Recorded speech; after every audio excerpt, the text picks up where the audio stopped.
Bismillahirrahmanirrahim. Assalamualaikum warahmatullahi wabarakatuh. Alhamdulillahirabbil alamin wassalatu wassalamu ala asyrafil anbiya'i wal mursalin sayyidina wa maulana Muhammadin wa ala alihi wa sahbihi ajma'in. Allahumma subhanaka la ilma lana illa ma 'allamtana innaka antal alimul hakim. Kita masih di fikih taharah dan kali ini kita melanjutkan pembahasan sesudah terakhir kita membahas tentang air musyammas.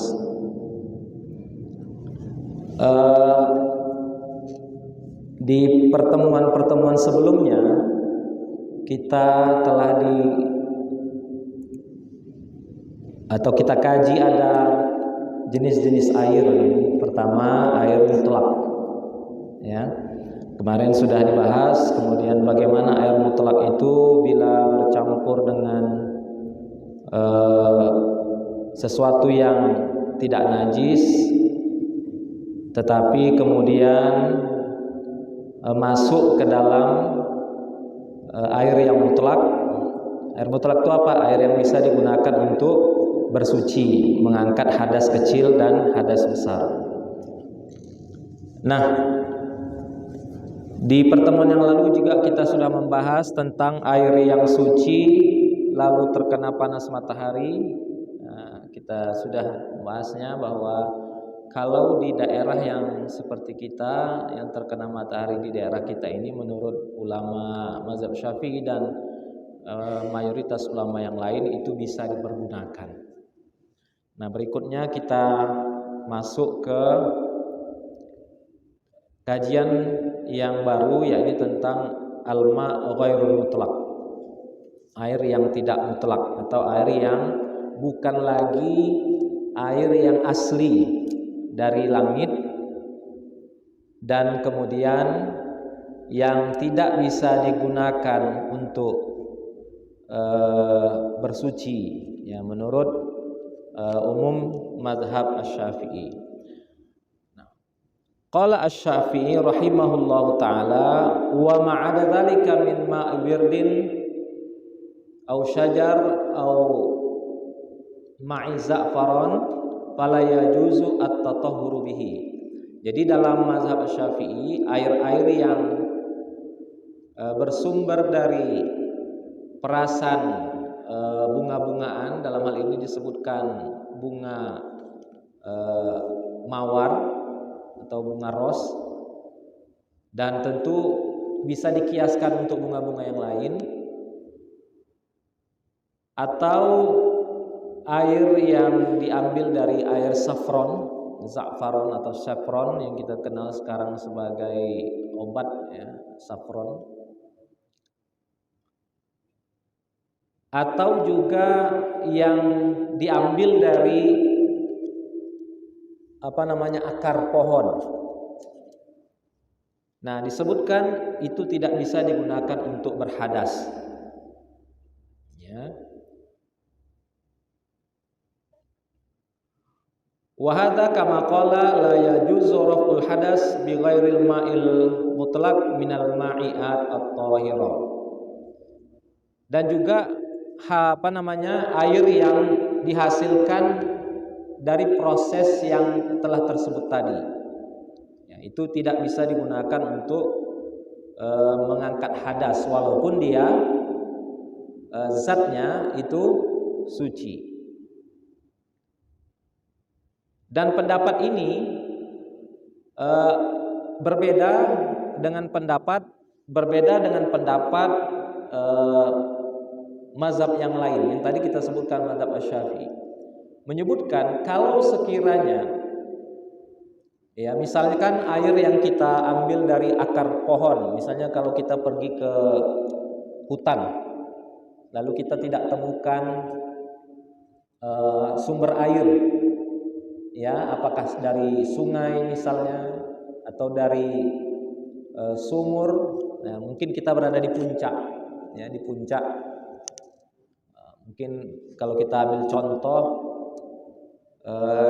di Aik Nauli, puncak.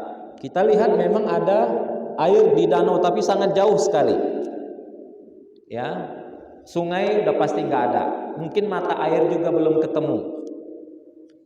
Lalu sebagian kita yang punya pengalaman di survival atau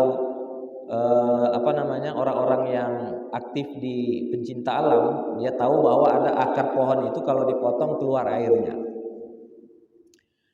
Maka kalau menurut mazhab Syafi'i ini itu tidak dibolehkan. Tetapi dalam mazhab yang lain, bahwa selama air itu yang dihasilkannya, ya ini kasusnya akar pohonnya, adalah air yang seperti air yang murni. Yang air yang murni itu zatnya seperti air hujan itu, ya, maka menurut pendapat yang lain itu bisa digunakan untuk berwudu. Ya, bisa untuk mengangkat hadas, terutama wudu. Kalau mandi mungkin tidak cukup ya mengalirkan air ke seluruh tubuh. Tapi kalau untuk berwudu, kembali kita mengingatkan materi yang lalu bahwa berwudu yang asli menurut sunnahnya itu adalah berwudu dengan air yang sedikit, ya, bukan air yang banyak. Ya, jadi mungkin kalau sebotol ini sudah cukup untuk berwudu. Makanya untuk mengamalkan wudu yang baik, kita kalau misalnya di kamar mandi di sini di tempat wudu kita, bukalah keran itu dengan ukuran yang kecil. Umpamanya kalau diputar dia ukurannya 1, 2, 3, 4, 5, keluar dia total, maka ukuran 2,5 itu sudah cukup. Ya. Kemudian kita ambil air itu untuk wajah, matikan kerannya, ambil lagi. Kenapa kerannya harus dimatikan? Karena menghindari air yang terbuang mubazir. Ya, disapukan, kemudian kita buka lagi, kita sapukan, kita tutup. Ya, begitu untuk yang selanjutnya. Nah, itu insya Allah cukup. Jadi sebotol ini cukup. Maka kalau dalam pendapat yang lain, contoh tadi akar tadi itu bisa digunakan untuk bersuci. Nah, mengapa mazhab Syafi'i tidak menganjurkannya bisa digunakan untuk bersuci? Karena salah satu pertimbangannya menggunakan kaidah atau yang sudah biasa di dalam mazhab Syafi'i itu, apa itu? Ihtiyat, ya, berhati-hati. Berhati-hati. Maka kalau kita gunakan misalnya pendapat daripada Abdullah ibnu Umar, kemudian Abdullah bin Amr, dan juga pendapat Sa'id ibnu Musayyab misalnya, tentang kemarin kita sudah bahas air laut itu makruh, maka orang yang berpendapat air laut itu makruh, mereka gunakan apa? Misalnya kita pergi ke laut, nggak mau berwudu, mereka tidak merekom air laut untuk berwudu, alternatifnya apa? Bertayamum, kan gitu. Berdasarkan firman Allah Ta'ala, fa illam tajidu ma'an fatayammamu. Kalau kalian tidak menemukan air, maka bertayamumlah.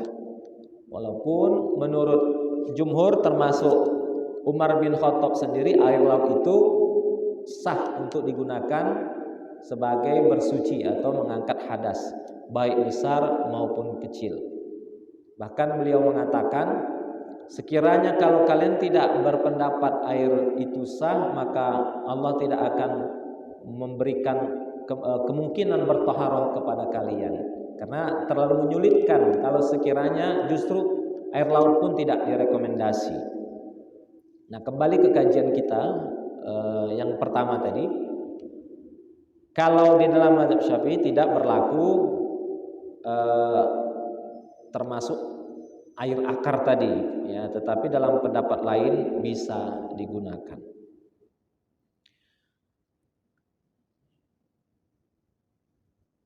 Kemudian selanjutnya Disebutkan di sini waqala ammatu ahli ilmi illal asam fa innahu qala yajuzu rab al hadathi bi kulli ma'i'in tahirin. Nah, kalau ditanya siapa yang berpendapat, kadang kita nanti misalnya dalam situasi yang seperti saya sebutkan, ya, kita pergi ke hutan nih, walaupun mungkin umumnya pekerjaan bapak-bapak sekalian adanya di laut ya, tapi mungkin cerita tentang hutan ini bisa menjadi semacam inspirasi patokan kita dalam menanggapi peristiwa-peristiwa lain, di mana berfikih itu kan diantaranya adalah kemampuan melakukan analogi, ya, kemampuan untuk melakukan analogi terhadap masalah-masalah yang sekiranya sama motif peristiwanya. Nah, misalnya ke hutan tadi, bapak berbeda pendapat. Ada yang mengatakan tidak sah. Saya sejak di pesantren buku-buku yang saya baca, ya, itu tidak membolehkan air yang dari pohon itu untuk digunakan. Tapi tadi saya sudah sampaikan ada yang membolehkannya, maka bapak boleh mengatakan pendapat itu ada. Pendapat itu salah satunya siapa yang mengatakannya? Yang mengatakannya adalah Al-Asam, ya, seorang ulama fikih yang mengatakan yajuzu raful hadas bi kulli ma'in tahirin. Bahkan kata beliau, selama air itu mau dia mawar sumbernya, mau dia saffron perasan daripada tumbuh-tumbuhan yang lain, kalau sekiranya dia adalah bentuknya cair dan kemudian dia terhimpun padanya sifat-sifat yang mirip dengan air yang mutlak, maka kata beliau itu bisa digunakan untuk bersuci.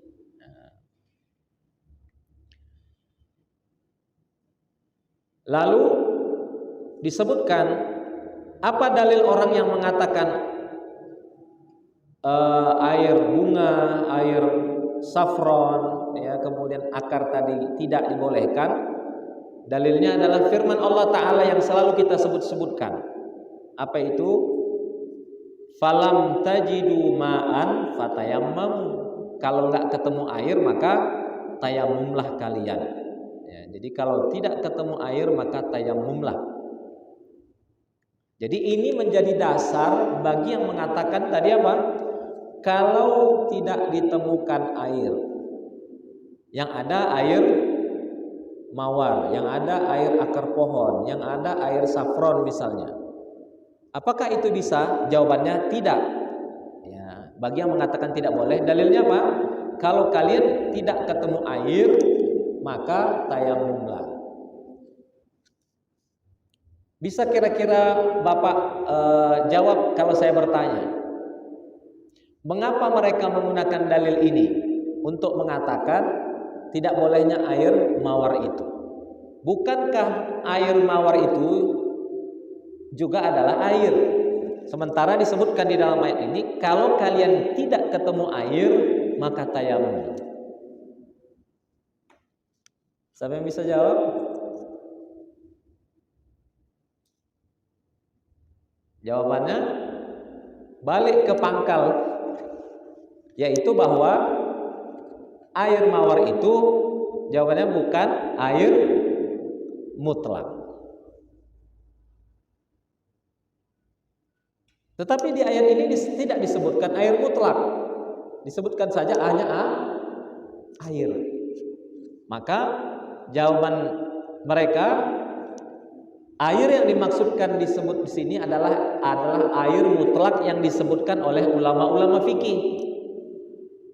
Air mutlak yang disebutkan oleh ulama fikih. Allah hanya mengatakan, aku turunkan air dari langit untuk kemudian kalian bersuci. Itu di ayat yang lain. Aku turunkan air dari langit agar kalian untuk diutahhirakum bih, agar kalian bisa bertaharah. Lalu di ayat yang lain, kalau tidak ketemu air maka tayamum.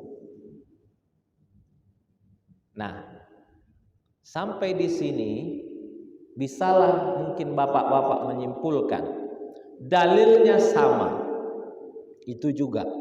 Tapi ada yang mengatakan air akar tak boleh, ada yang mengatakan air akar boleh. Apa sebabnya? Dalilnya sama. Sebabnya adalah harus sudah bisa dijawab nih. Menurut saya hanya memerlukan kemampuan kita menganalisa bahasa dan melogikakan saja. Tidak perlu misalnya bapak-bapak mencari hadis atau ayat Al-Quran di luar yang dua yang saya sebutkan itu. Perbedaannya hanya apa?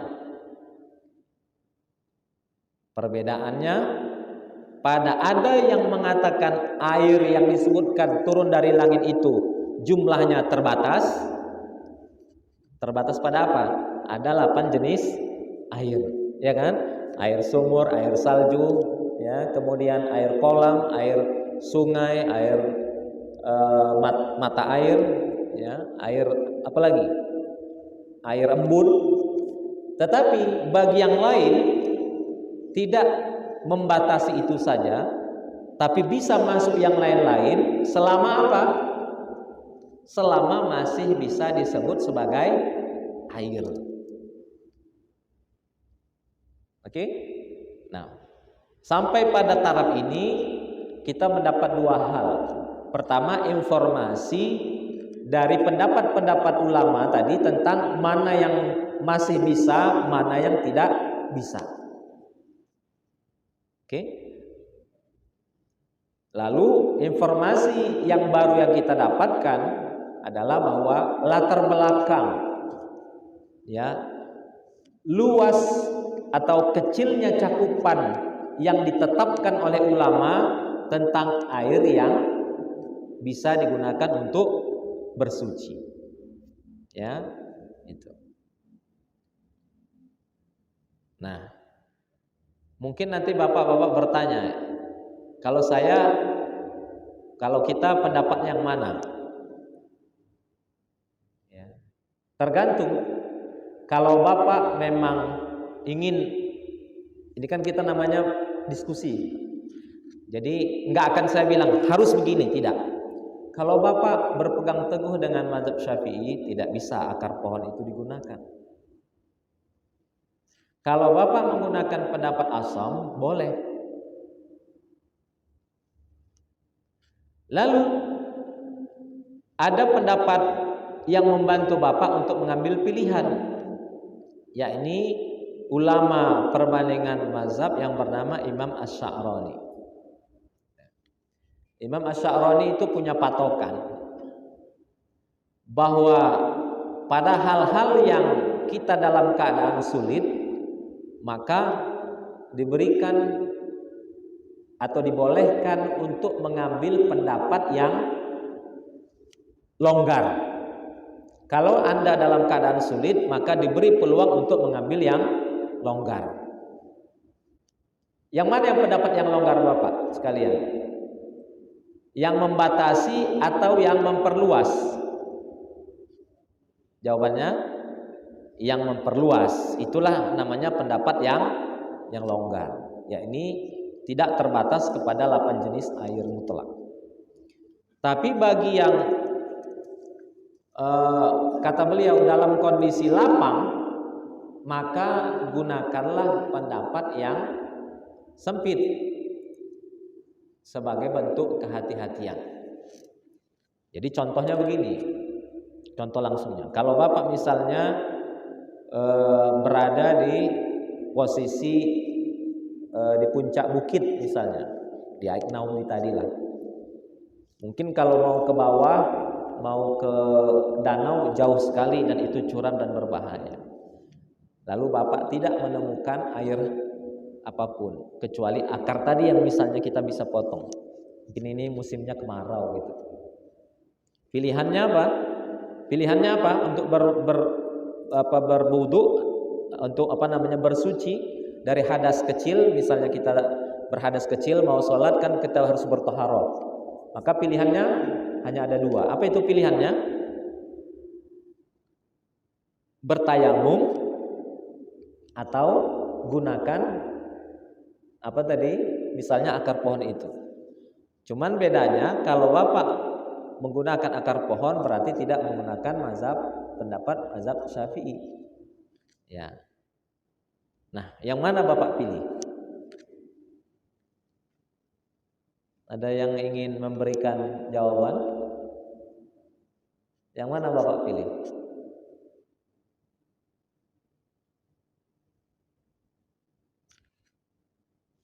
Sebenarnya tinggal milih aja. Pilihan yang mana? Ya, kembali ke tadi. Kalau bahwa kita berpegang kepada pendapat yang sempit tadi, pilihannya apa? Bapak akan bertayamum karena tidak ada lagi air yang dianggap mutlak, ya kan? Tetapi bagi yang berpendapat bahwa air itu yang akar pohon itu pun masih kategori air yang mutlak, maka setara, bukannya masih air mutlak ya, karena dia pasti sudah mengalami proses. Setara air mutlak maka dia bisa digunakan. Tergantunglah. Kalau dari sisi ingin manut kepada teks ayat Al-Quran, nggak ketemu air, tayamum. Tapi kalau kita ingin berpikir fikihnya lebih luas, maka tayamum itu alternatif terakhir karena masih ada air. Air apa itu?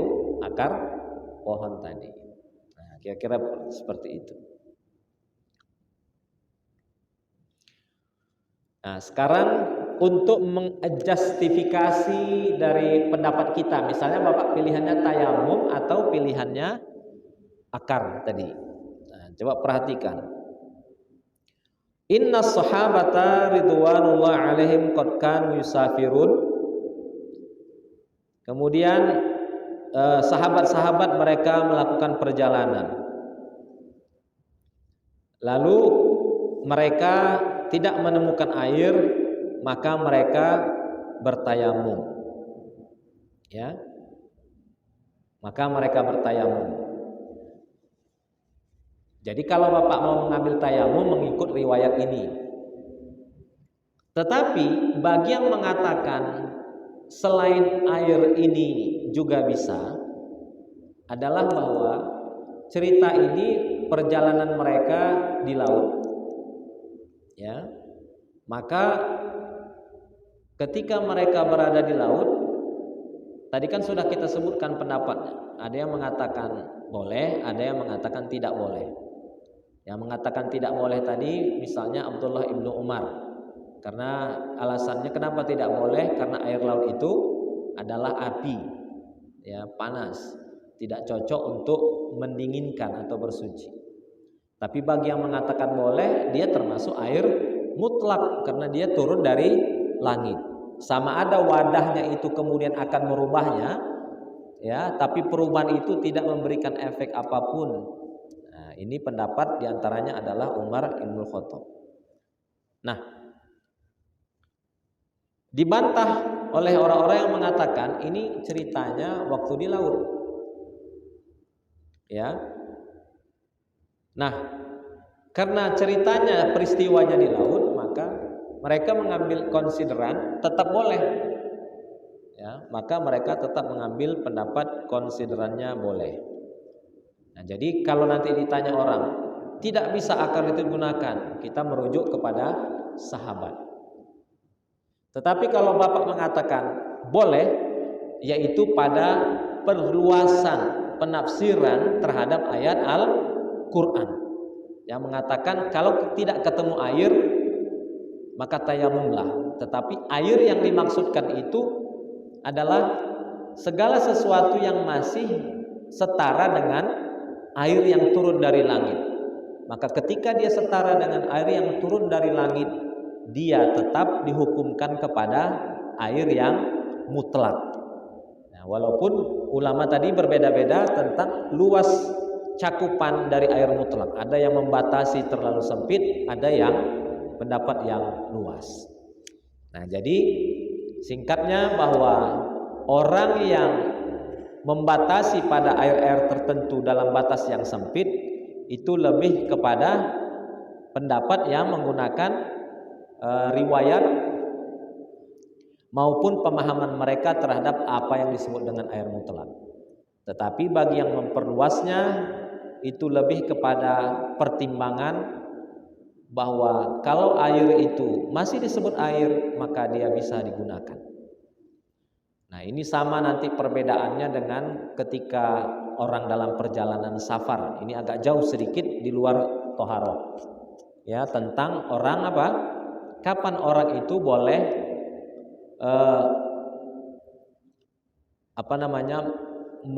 mengqashar ya salatnya. Bagi satu pendapat dia tidak boleh kecuali lebih daripada 90 atau 82 km jarak.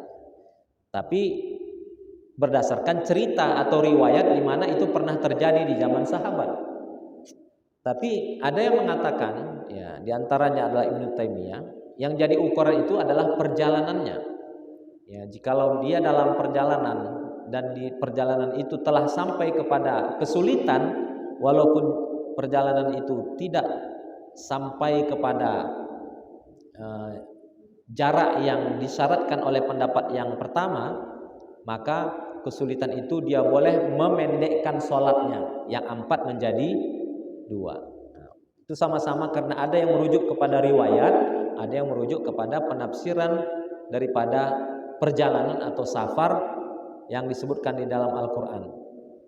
Ya, idza darabtum fil ardi falaisa 'alaikum junahun an taqsuru minas shalah. Kalau kalian melakukan perjalanan, maka tidak apa-apa kalian memendekkan salat kalian yang 4 jadi 2. Tidak disebutkan di situ ukurannya. Yang pasti perjalanan. Maka perjalanan yang menjadi ukuran. Tetapi yang mengatakan harus 82 karena pernah ada riwayat yang menyebutkan Rasul dan sahabat memendekkan sholatnya ketika jarak itu diukur sepanjang jarak yang disebutkan tadi. Jadi demikian untuk materi sebelum kita masuk ke tanya jawab tentang air yang di luar air yang disebutkan mutlak itu. Silakan Bapak Ibu, udah 30 menit.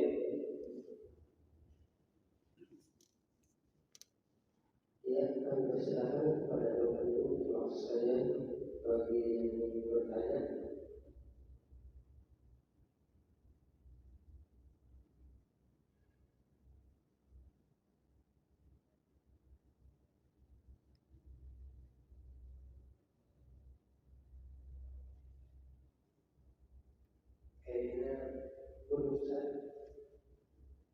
Belum.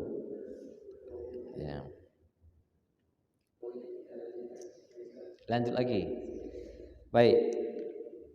Tentang itu sudah bisa dapat ya, Bapak-bapak sekalian. Oke. Lalu kita masuk kepada tentang membersihkan najis dengan sesuatu yang cair. Di dalam mazhab Syafi'i disebutkan wala tajuzu izalatun najasati bi ghairil ma' minal ma'iat. Tidak dibolehkan membersihkan najis dengan selain air meskipun air itu apa? Sifatnya cair. Ya.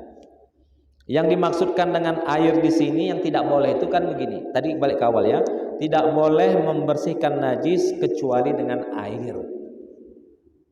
Ingat ya Bapak Ibu, kalau dalam mazhab Syafi'i kalau disebut air berarti air mutlak. Ya, oke. Meskipun dia cair. Yang cair itu apa? Kalau dalam pernyataan ini selain air mutlak yang disebutkan yang ada 8 jenis itu. Berarti kalau menurut pendapat ini bolehkah membersihkan najis dengan air sabun misalnya, menurut pendapat ini? Maka jawabannya gimana Pak jawabannya? Boleh nggak membersihkan najis dengan air sabun?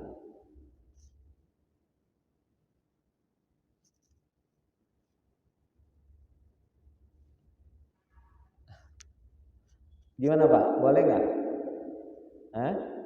Tidak boleh. Tidak boleh. Maka kalau Bapak berpendapat tidak boleh, tetap saja harus, misalnya celana nih kena najis, bersihkan pakai air sabun kan. Lalu sesudah itu, karena keyakinan kita tidak boleh, maka agar supaya keyakinan kita ini tetap pada prinsip yang tidak berubah, maka harus dibilas pakai air murni. Nah, itu dia. Ya, mantap jawaban.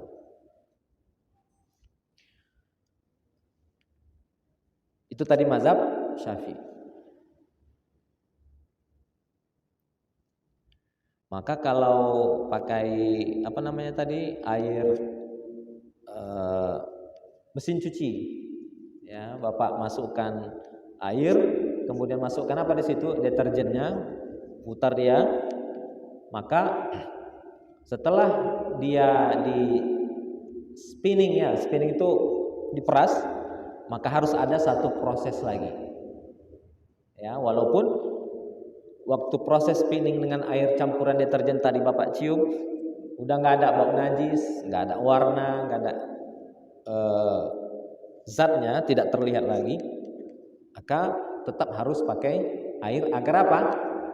Dianggap sah, ya, menghilangkan najis dengan air.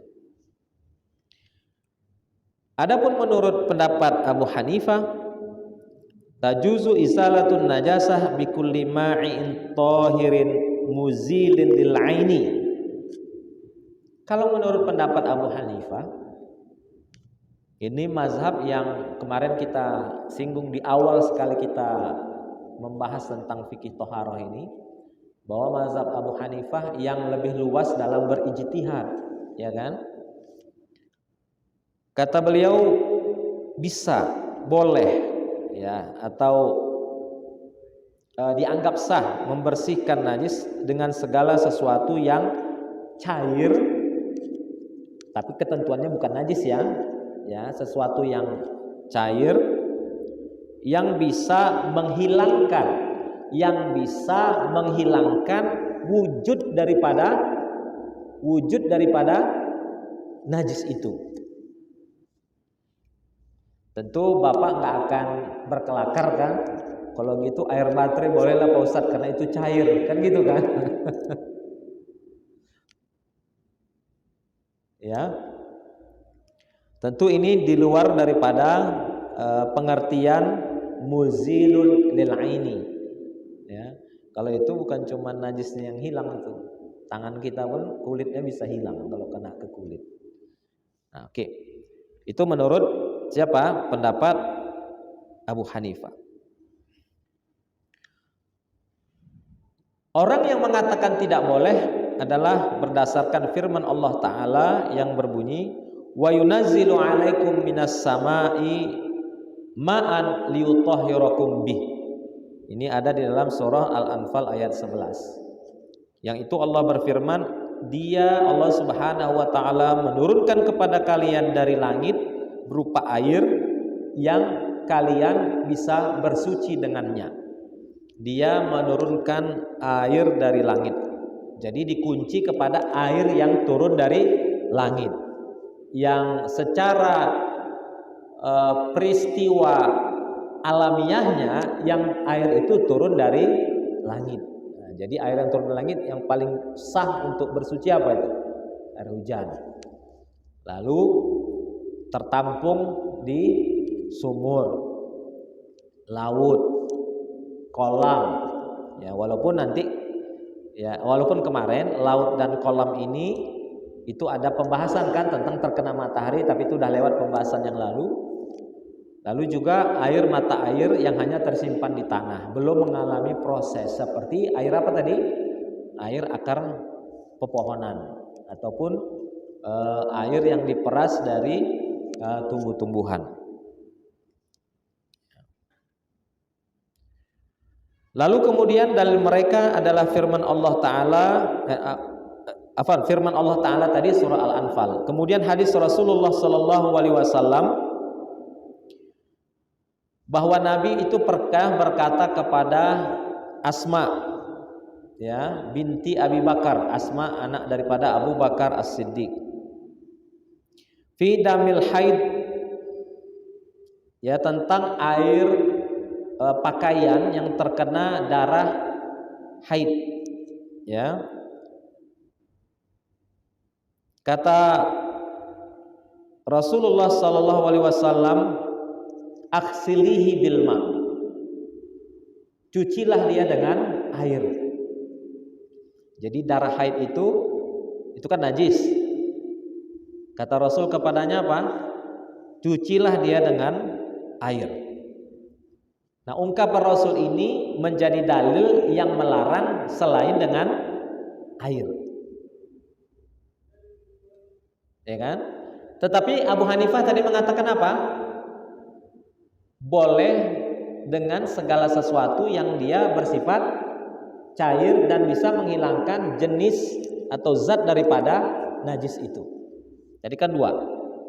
Lalu dalil yang mengatakan tidak boleh dengan selain air itu firman Allah Ta'ala. Allah menurunkan air dari langit untuk bersuci. Lalu hadis di mana Rasulullah Sallallahu Alaihi Wasallam menyuruh menghilangkan darah haid itu dengan air, sehingga di luar itu tidak boleh. Sekarang kalau ditanya Bapak pendapatnya yang mana?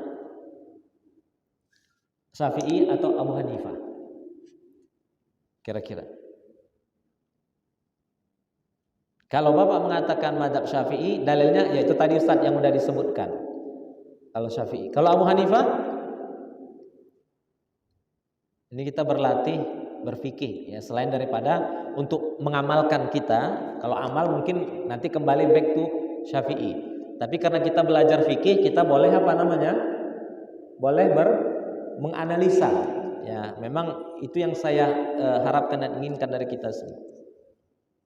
Kalau kita menggunakan mazhab Hanafi, dalil ini bisa dipakai nggak? Tetap bisa dipakai dengan alasan bahwa air yang dimaksudkan di dalam ayat Al-Quran itu bukan hanya terbatas seperti yang dibatasi oleh mazhab Syafi'i.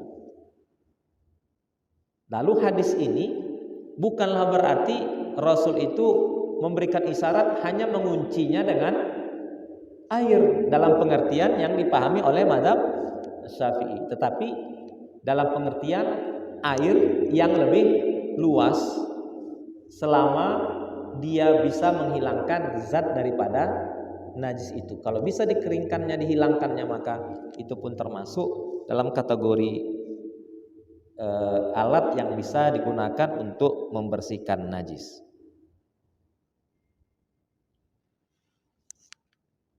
Itu tambahannya. Baik, ada pertanyaan dari Bapak sekalian? Masih ada sekitar 4 menit lagi, ya.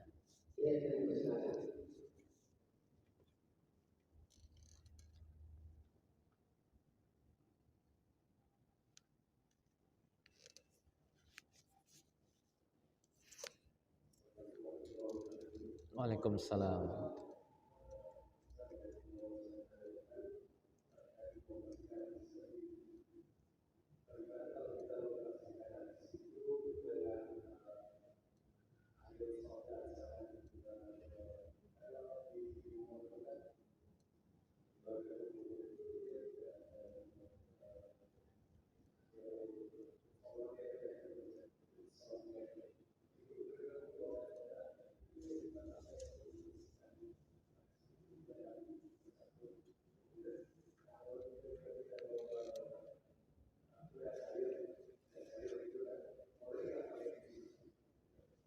Air soda Soda, SODA.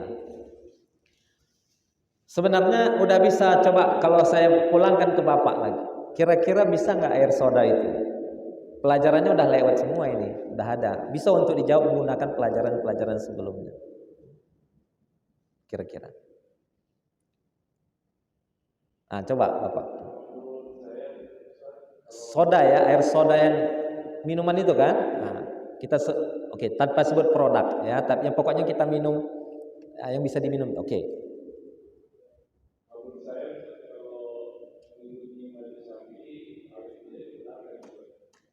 Iya.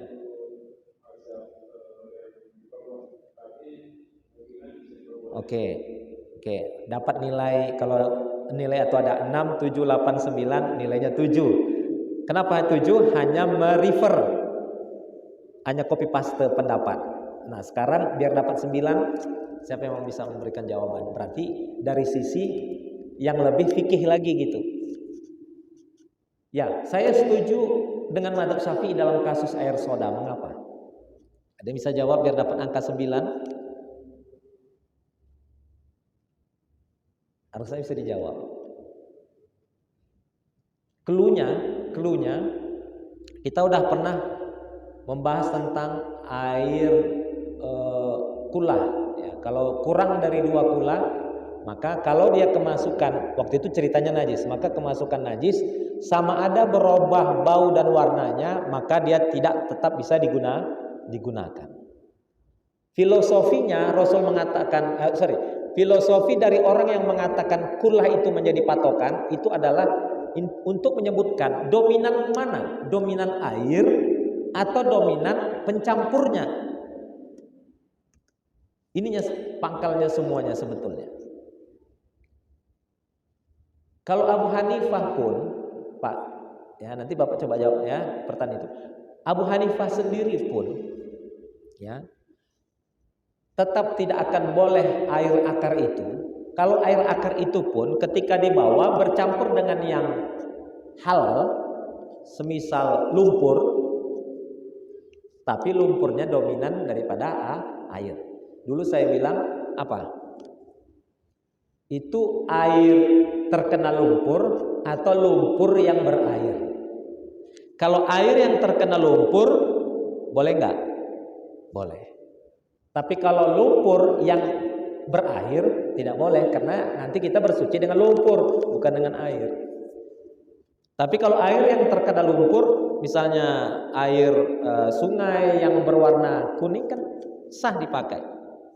Ya, sama ada ceritanya mengalir atau tidak. Tapi jumlahnya, komposisi volumenya.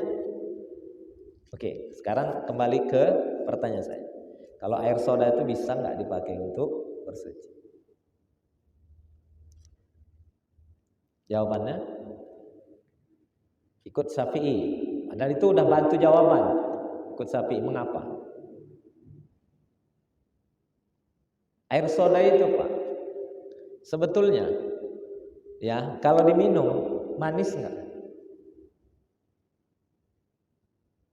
Minuman itu manis nggak dia? Manis. Dan itu komposisi gulanya tinggi, makanya orang yang terkena diabetes itu tidak rekom untuk minum minuman yang bersoda. Mengapa? Karena tinggi glukosanya. Maka berarti air soda itu sudah tidak lagi untuk bisa disamakan. Kalau dikatakan air mutlak pasti tidak, karena sudah mengalami proses. Ya, jangankan proses pabrik minuman, akar saja Imam Abu Hanifah tak berani mengatakan itu air mutlak, tetapi bisa karena disamakan dengan sifat air yang turun dari langit. Nah, lalu air soda itu tidak bisa, mengapa? Karena dia adalah dia sudah mengalami percampuran yang dominasi campurannya itu melebihi daripada hakikat daripada air yang mau disamakan dengan air yang turun dari langit. Itu dia, Pak. Jadi untuk mengangkat hadas ya tidak bisa. Lalu tadi ada pertanyaan nggak menghilangkan najis? Nggak ada, nggak ada. Nah, yang menarik lagi sebetulnya kalau di sini terkena najis, nggak ada air. Kita lagi camping misalnya, cuman bawa minuman semuanya air soda. Nah, itu baru menarik pertanyaannya. Bisa nggak dia bersihkan itu? Ada yang bisa jawabnya?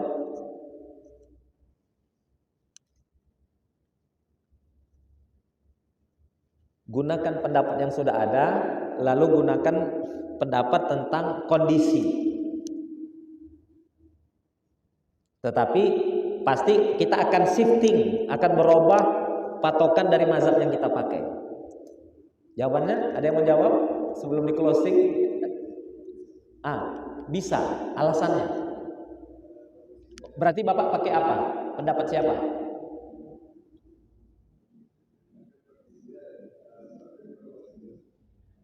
Iya, kondisinya memungkinkan. Nah, kondisi itu membuat Bapak beralih dari pendapat yang tidak membolehkan dalam hal ini Syafi'i kepada siapa?